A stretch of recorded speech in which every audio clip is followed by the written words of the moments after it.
Yo teman-teman santuy, balik lagi di review Alur Kerasakti part ke-8.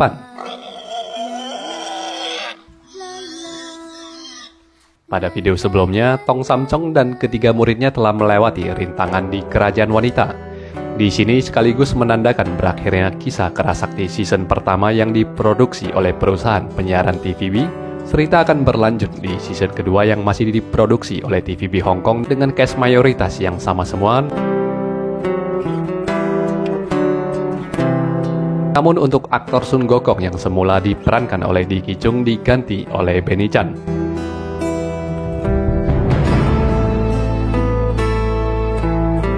Di awal kita akan dibawa untuk melihat Samcong yang telah menuntaskan misinya mengambil kitab suci dan kembali ke ibu kota Chang'an yang disambut oleh kakak angkatnya Kaisar Tong Taichung. Kala itu negeri tersebut tengah gempar oleh kemunculan seekor kera raksasa yang ganas dan beringas. Kera itu sama sekali tak terhentikan dan bahkan membunuh Samcong yang mencoba untuk menjinakkannya.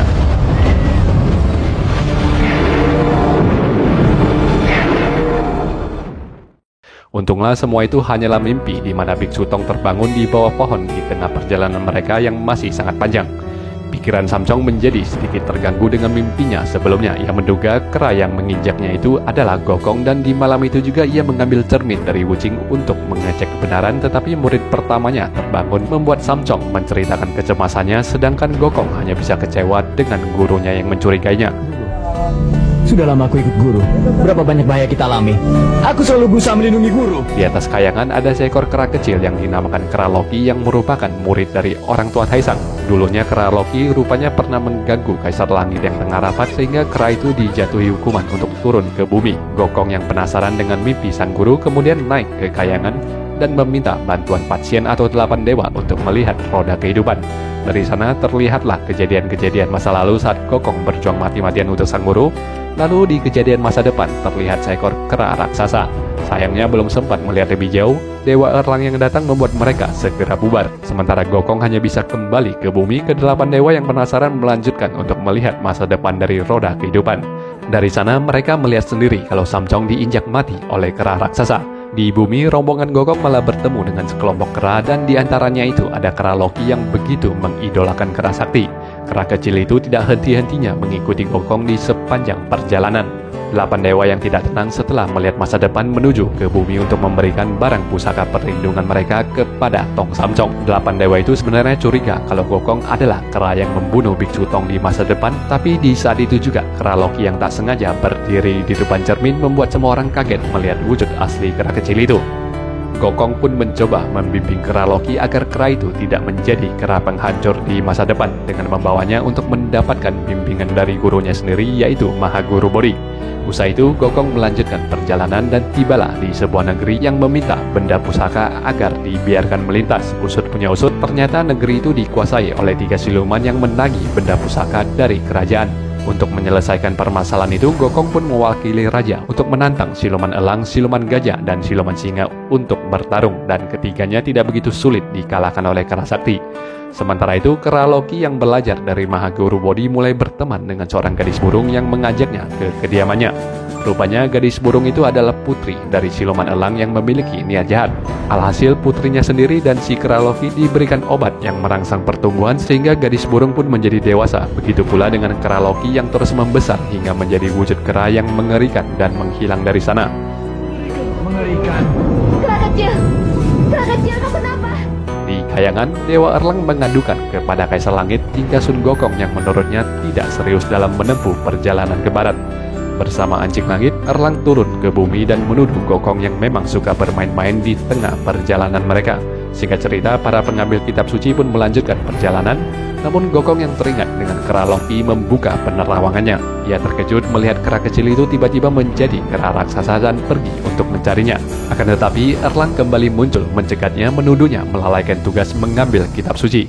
Kesalahpahaman Erlang semakin besar sementara Gokong yang tiba-tiba mendapatkan signal panggilan dari adiknya segera kembali untuk mengatasi siluman-siluman yang menyerang sang guru. Demi mengutamakan keselamatan gurunya, Gokong tidak jadi mencari kera Loki yang kini mulai dibicarakan oleh orang-orang.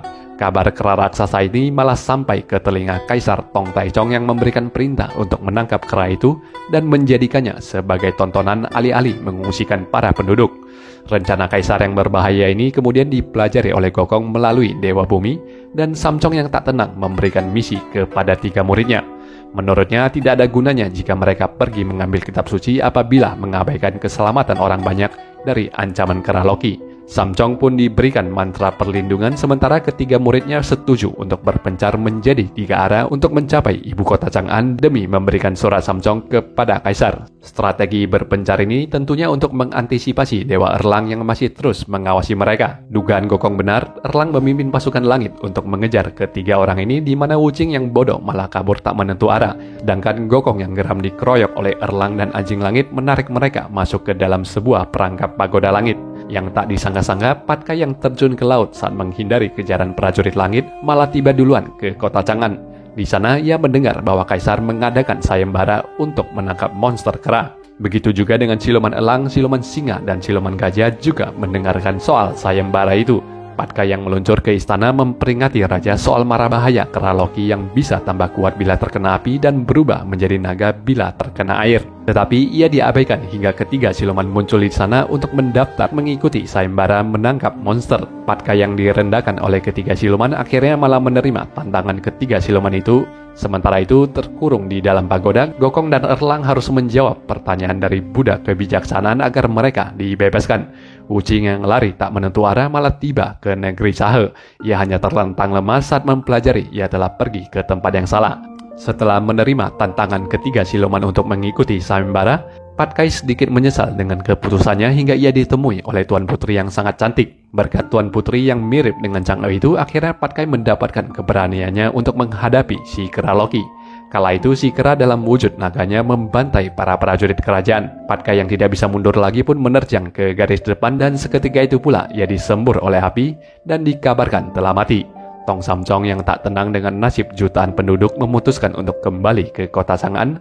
Aksinya dicegah oleh Dewi Kuan Im, tetapi niatnya yang baik itu sudah teguh walaupun pada akhirnya Samcong yang hanyalah manusia biasa harus rubuh di tengah perjalanan kembalinya. Dan Dewi Kuan Im yang tersentuh dengan niat baik itu mengantar Biksu Tong ke kota Chang'an.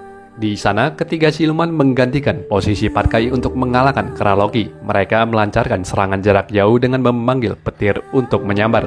Beruntungnya petir itu mengenai dan memutuskan ekor kera Loki yang langsung kehilangan kekuatannya. Kera raksasa yang pingsan itu pun dibawa masuk ke kota sesuai rencana awal sang kaisar. Samcong yang tiba memperingati Baginda, namun sang kaisar malah marah besar dan tidak berniat untuk membatalkan rencananya demi menunjukkan kepada dunia betapa hebatnya negeri Tang. Pat Kai yang tersembur sebelumnya rupanya tidak mati, ia hanya kembali ke wujud babinya dan segera meluncur balik ke kota Chang'an. Demikian pula dengan Wuching yang terus berlari dan berlari. Gokong yang masih ditawan di pagoda dan tak mampu menjawab pertanyaan-pertanyaan konyol dari Buddha kebijaksanaan, akhirnya melemparkan sebuah pertanyaan balik, yaitu kenapa Dewi Kuan Im tidak bisa mencapai nirwana. Buddha kebijaksanaan pun menceritakan bahwa sebenarnya bukan tidak bisa, tetapi karena Dewi Kuan Im sangat welas asih dan tetap ingin menolong umat manusia. Dewi Kuan Im membatalkan penabisannya sebagai seorang Buddha hanya demi menyelamatkan seorang nenek yang dikejar oleh harimau. Usai Buddha kebijaksanaan menceritakan hal itu, Gokong pun kembali bertanya, lantas kenapa Buddha kebijaksanaan malah menahannya di sini jika Dewi saja rela berkorban demi menyelamatkan satu orang, sedangkan ia mau menyelamatkan jutaan orang. Buddha kebijaksanaan pun tersadar dan segera membuka pintu itu. Rupanya si Buddha kebijaksanaan dulunya adalah harimau yang mau memangsa si nenek. Di Chang'an, kera Loki yang disangkar pun menjadi pertunjukan, tetapi mereka tidak tahu kalau ekor kera itu telah tumbuh kembali dan mengembalikan kekuatan si kera. Seketika kota pun diporak-porandakan, sementara Kaisar Tong hanya bisa menyesali kebodohannya itu. Saat Samcong hampir diinjak, Gokong telah tiba di sana mengubah wujudnya menjadi besar dan bertarung dengan kera itu. Pat Kai yang tiba memberitahukan sesuai pengalamannya kepada Wuching yang juga tiba di sana, bahwa kekuatan kera raksasa itu terletak pada ekornya. Si babi lalu menyundul adik ketiga tepat di bokong di mana Wuching berhasil memenggal ekor kera itu. Pada akhirnya para siluman penyebab masalah dibawa ke kayangan dan Kaisar Langit menjatuhkan hukuman untuk mereka, sedangkan si gadis burung akan dititipkan kepada Dewa Bintang Taipai. Dewi Kuan Im kemudian muncul untuk membawa kera Loki untuk dia didik, sekaligus mengembalikan wujud Patkai dan juga para rombongan diizinkan untuk terbang kembali ke lokasi terakhir mereka sehingga mereka tidak perlu memulai perjalanan mereka dari awal lagi. Rombongan kita tiba di sebuah sungai yang sangat panjang dan lebar disebut sebagai Sungai Kayangan. Tak dapat menyeberang begitu saja, mereka menuju ke sebuah kuil di desa untuk menginap. Itu adalah kuil Dewi Kuan Im, tapi kenapa sosok patung Dewi tidak seperti biasanya? Sehingga Samcong pun menceritakan bahwa sang Dewi memiliki banyak wujud. Alkisah, Kaisar Langit sempat murka dengan sifat tercela para penduduk di sebuah desa dan memutuskan untuk menurunkan bencana. Namun Dewi Kuan Im meminta waktu 3 hari untuk memperbaiki akhlak para penduduk desa itu. Tapi masih ada yang baik. Jika yang baik mati karena ulah yang jahat, itu tidak baik. Ia berubah menjadi seorang gadis penjual ikan yang berburuk rupa dan mendapatkan cacian dan makian dari para penduduk atas wajah buruk rupanya. Di hari berikutnya, ia berubah menjadi seorang wanita cantik sehingga lelaki berbondong-bondong menggodanya. Lalu Dewi berjanji akan menikahi mereka apabila mereka bisa menghafal Sutra Buddha dalam waktu semalam. Esoknya di hari ketiga, semua pelamar pun berkumpul dan ada seorang lelaki yang berhasil menghafalnya. Tetapi Dewi meminta mas kawin agar lelaki itu membawakan 1 keranjang air. Permintaan itu tentu diprotes, tetapi sang Dewi membawa mereka semua ke tepian sungai dan mengisi keranjang itu dengan air dan ada seekor ikan emas di dalamnya. Lalu Dewi pun menampakkan wujud asli dan wujud samaran seorang gadis jelek sebelumnya. Sejak saat itu para penduduk pun mulai bertobat dan mulai membangun kuil dan patung Dewi sedemikian rupanya. Ini bukan hanya sekedar film ya teman-teman, karena dalam cerita rakyat Cina memang Dewi Kuan Im ini dipercaya memiliki banyak sekali wujud yang berbeda. Cerita tentang patung Dewi Kuan Im yang membawa keranjang ikan ini benar-benar ada ya teman-teman. Versi asli ceritanya adalah si Dewi dengan wujud gadis cantik yang menjual ikan melarang orang-orang untuk membeli ikan itu untuk dimasak, tetapi jika membeli ikan darinya, ikan itu haruslah dilepaskan. Kemudian saat banyak laki-laki yang tergoda oleh kecantikannya, ia memberikan persyaratan agar mereka menghafalkan sutra-sutra Buddha.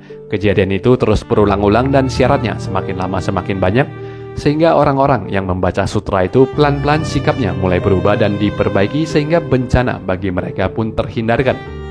Lanjut ke alur, para rombongan bertemu dengan seorang penduduk yang mengatakan ada dewa yang meminta persembahan anak-anak di setiap tahunnya, di mana pada tahun ini kedua anaknya yang akan menjadi persembahan bagi dewa.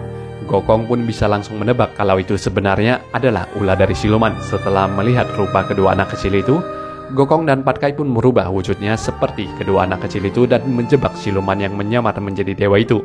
Kedua saudara itu lalu menghajar siluman ikan yang akhirnya berhasil meloloskan diri masuk ke dalam sungai, di mana Gokong tidak berani untuk masuk ke sana karena ia tidak bisa berenang. Siluman ikan yang mengeluh malah diberitahukan oleh rekannya bahwa kera sakti yang menghajarnya itu pastilah bersama seorang biksu suci yang bisa mereka santap dan daging dari biksu suci itu bisa memberikan keabadian. Malam itu turunlah hujan salju yang membuat jembatan sungai yang rusak tersambung kembali sehingga esoknya para rombongan dapat melanjutkan perjalanan.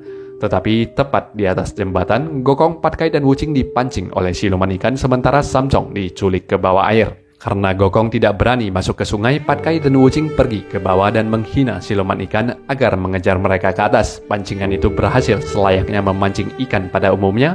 Saat naik sampai ke atas, siluman ikan barulah kaget dihajar oleh Gokong. Tetapi ikan itu berhasil kabur lagi masuk ke dalam dasar sungai. Patkai dan Wucing kembali masuk dan menghina si ikan di depan gerbang, tetapi kali ini tentunya pancingan itu tidaklah berhasil. Gokong yang sudah buntu memutuskan untuk mencari Dewi Kuan Im. Ia disambut oleh 4 murid Dewi di hutan bambu. Lalu Dewi pun muncul dengan wujud membawa keranjang ikannya. Setibanya di sana dengan keranjang itu, Dewi menangkap si siluman ikan dan Samcong berhasil diselamatkan. Guru, Wucing, Para penduduk kemudian berterima kasih kepada para rombongan yang telah membebaskan mereka dari siluman ikan yang selalu meneror mereka selama ini. Seekor kura-kura yang berterima kasih juga membawa para rombongan menyeberangi Sungai Kayangan itu, di mana ini menandakan berakhirnya review alur pada bagian ini teman-teman. Terima kasih untuk teman-teman yang subscribe, like, komen maupun share video ini. Terima kasih sudah menonton video ini sampai habis. Sampai berjumpa lagi di part ke-9. Bye-bye.